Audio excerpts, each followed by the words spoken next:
Hey, what's up guys? As everyone knows, update 41 just came out recently for BTD6, and I just decided that we're gonna go over some of the patch notes and a lot of the big changes that happened because there are actually like a heck of a ton of new changes that are actually gonna switch up the game forever. So I just say we just jump right into it with arguably the most crazy one, and I guess you can call them both. It is gonna be Apocalypse and Chimps. Now, everyone knows in the Apocalypse game mode, the reason it's really difficult, and it's one of the most difficult game modes, is because you don't gain any end of round cash. However, they made a change that if you pop every single balloon that'll come out on that round, you will gain end of round money. I mean, let's just take a look here. So, we're probably going to be at, let's take a little gander here. Wait, was that the round right there? Wait. I gotta, whoa. Alright, let's look at the round here. It's going to be round 5 any second now, and our cash is going to go up from a buttload. Let's just watch this, okay? Ready? Round 5, and our cash went up basically $100. So, Apocalypse is now a million times easier if you wanted to try it, and, I guess it's a pretty weird change because, you know, Apocalypse was a very difficult game mode because you didn't earn end of round cash, but they basically just reverted that change and now made it super duper easy, and, Apocalypse has changed forever. Now we need to try Chimps, which is arguably one of the most controversial changes that happened in this update. Let's just take a quick gander on this, okay? So we need to get to round 8, and you'll see what I'm talking about. Alright, so on Chimps mode, you know, if you lose, you know, on any round during when playing Chimps, you will automatically go back to round, 6, I think. However, they made a change where this is vanilla Chimps, and we're about to leak a red balloon and die, and, what is this button right here? Retry last round? You can retry last round in Chimps now? Yep, they basically made it so Chimps is not even difficult at all. This is literally vanilla Chimps. Here, I won't make any cuts. Go back to home. It is vanilla Chimps. Look right here. Hard Chimps round 14. They made it so if you lose in Chimps, you don't go back to round 6. You literally stay at the round you were on before. Which I don't really like that change because I think it makes Chimps like not as difficult anymore. But hey, whatever Ninja Kiwi wants to cook up over there, I mean they can do. That's just like a very weird change. However, it still makes it so, like, you can get a gold border and a black border, but if you retry last round, it will automatically be a gold border, which is pretty good. You know, it makes black borders more rare, but, still, I mean, just think of whatever you'd like on that, whether you like it or not. Alright, now that we got, all the, Chimps and all those other random stuff, actually sorted for this update, now it's time to talk about the monkey buffs and changes and just everything like that. And let me tell you, there is way too much. So, let's start off with the Spike-O Pole. So, the Spike-O Pole got a damage increase, but also ceramic damage decrease. The Spike-O Pole now does 2 damage instead of 1. However, the ceramic damage was bumped down to 1 as well. Now, the Spike-O Pole's damage was increased to 1 to 2, but the bonus damage to ceramics was completely removed. However, that's still an extremely good buff because it'll still do the +1 damage to ceramics. The top path, Boomerang Monkey, got quite a few changes as well, such as the Glaive Ricochet now being $650. This thing used to be like $1,300 and now it's only $650. That's literally like half the price cost on that guy. However, the Pierce is reduced from 60 to 30, and the Glaive Ricochet bounce distance was reduced from 90 to 60. This does not affect Morab Glaive bounce distance, which still remains at 180. Pretty crazy changes for this guy. Next, for the More Glaives, the Pierce has been reduced from 100 to 80. However, the More Glaives attack is increased from 0.6 to 0.4 seconds.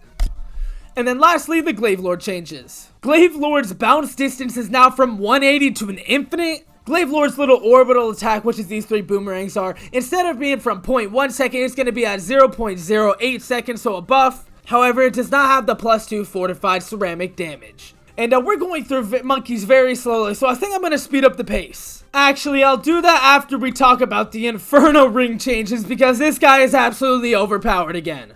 So the 500 has its Inferno ring Pierce. So the 500 Inferno ring Pierce has been increased to 30 to 45, and the 520 Inferno ring Pierce has been increased to 45 to 60. So absolutely insane buffs on this guy. He's going to be so powerful now that like everyone's going to be using him. There is no doubt in my mind that everyone is going to be using this guy. But the Blade Shooter and Blade Maelstrom actually got a lot of changes. So a 040 Blade Maelstrom ability Pierce have been increased to 120 to 200, and a 140 Blade Maelstrom ability Pierce has been increased from 160 to 200 as well. Now for Super Maelstrom, the 050 Super Maelstrom ability pierce has been increased from 300 to 500, and the 150 Super Maelstrom ability pierce has been increased from 400 to 500, so even more buffs. And this video is going to go on for a while if I keep going on like this. So crosspaths actually do help. Now crosspaths will lower the ability cooltime and increase the ability cooltime, so that's really all you need to know. The balloon liquefier's little puddle that he fits out at balloons have been damage increased from 1 to 2, so that's a very good buff. And the glue hose price has actually been decreased by, let me see here, approximately 400 bucks, which is definitely a pretty good buff for him as well. However, the glue strike has been increased from 400 bucks, and the glue storm price have been increased by a total of 1,000 bucks as well. And basically, the bottom path literally is just buffed in every way possible. Sorry for that little window noise. Literally just more pierce, more damage, more slowness, more everything you can think of that'll be good for a monkey this guy got. There's so many, so I'm not going to go them into extreme detail. Just basically, this guy is very good now. And the sniper monkey got a lot of price changes. The large caliber is now 200 bucks cheaper.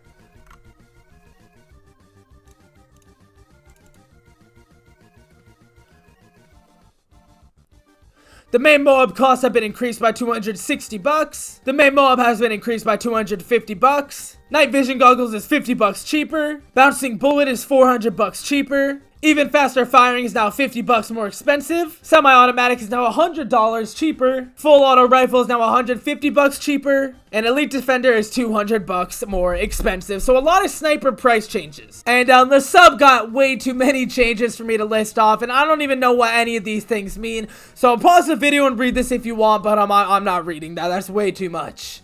And oh my god, look at the aircraft carrier, the monkey buck. What are these changes? Why are there so many changes? Okay, so the 420 aircraft carrier mini plane can now set balloons on fire. Aircraft carrier mini plane's frontal darts gain a very powerful homing effect, which is basically just like never miss targeting.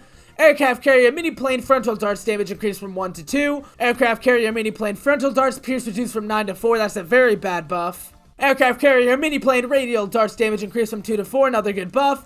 Aircraft carrier mini plane radial darts range reduced from 150 to 60, so that's another pretty bad nerf. The frontal attack range is now increased from 200 to 250, which is something I never really realized we needed. Mini plane darts projectile from 1 to 2, so that's a very good buff. But the pierce is reduced by 7, which is horrible. The carrier flagship changes aren't really that crazy, so we're just skip by them and go to the monkey pirates. And the monkey pirates Moab takedown ability no longer can initiate camo detection, now requiring the 042. This basically just means that if you have a DDT, this guy will not be able to suck it up, with his ability. You'll need to get a camo village on it, or you'll need a cross path with the bottom pass so we can see camo. Its grape damage are reduced from 10 to 8. The grape bonus damage from ceramics are reduced to 10 to 8. And the Pirate Lord Bomb's bonus damage from Moab class reduced is from +6 to +5. A lot of changes on that guy. And there are still so many changes to go. Oh my gosh. The Sky Shredder got a price increase of 1,000 bucks. Exploding Pineapple is now shoots way faster. And you actually might need to, actually choose the cross pathing pretty specifically whenever you're going for the middle path. Center path price has been increased from 250 bucks. Never miss targeting has been decreased by, how much is that? 250 bucks. And Spectre now keeps the original never miss targeting attack alongside its rapid fire dart and bomb barrages, additionally increasing the damage of never miss targeting from 1 to 3. Also affects Flying Fortress. The Spectre is now OP. The Spectre will be the best monkey in the game because of this. That is going to be so overpowered. The Mortar monkey has a lot of cool changes too. The big one damage has been increased from 1. The shockwave damage is up by 1. And the big one cost is 1,500 bucks cheaper. But the artillery battery got a very bad nerf, and I think last update they increased the bat and boss damage to 4, but now they literally just have it at 1. So it's still okay, but the buff that it got before is definitely gonna have a big effect on it. Poppin' All price went up 2,000 bucks, and the signal flare price went up 100 bucks as well. So the Dragon's Breath got a very bad nerf, but the Summon Phoenix and the Magus Perfectus did not get, that big of a nerf. However, the Wizard Lord Phoenix did also get a nerf as well. The Super Monkey's prices changes. The Laser Brass are now $500 cheaper. Plasma Blast are now $500 cheaper. Super Range is increased by 500. Epic Range is increased by 500. And the Tech Terror price is reduced by 1,000. The Ninja Monkey's Flash Bomb Pierce has been reduced from 60 to 30. The Flash Bomb's damage has been increased from 1 to 3. The Master Bomber's Flash Bomb damage has been increased from 10 to 13. And the Master Bomber's Flash Bomb Moab class stun time increased from 0.25 seconds to 0.325 seconds. So a lot of changes. And the Acid Pool now has like a little ability where for every 5th offensive potion it throws at a balloon, it'll now drop a little acid puddle under it, which is definitely really cool. But the Druid got a nerf. No! Heartthorn's price increased from 250 to 350. Heart of Thunder price reduced from 1,000 to 1,850. Druid of the Storm price has increased by $50, which sucks, but what are you gonna do? The Spike Factory just got a massive nerf to all the middle path from damage and ability cooldown. And looking at everything here, that's really all the changes that have happened in this update. This is probably going to be a pretty long video. I am very tired. I did not want to record today, but I still decided to. That's why I've been slurring my words a lot. I'm very sorry. I'm just tired. A lot of big changes with these monkeys that I hopefully went through all the very important ones. If you guys enjoyed this video, it would mean a lot if you could like and subscribe. And I'm going to be doing a Curly Fries Kahoot soon. So if you're interested in that at all, join the Discord down below. I'm going to be live streaming it sometime this week. It's going to be a lot of questions. If you win, you get a prize and all that jazz. But before that, shout out to Dobrin BG, Lex, Indya James, Ace Defarius, the Milkman, and Cosmo Nolo for all being a member on my YouTube channel. If you want a shout out at the end of every single one of my videos, go down to the description below and click to become a member today. Just don't feel obligated to. That's really going to be it for this video. I need to go and stream right now, so that's really about it. Thank you guys, and I'll see you in the next one. Later.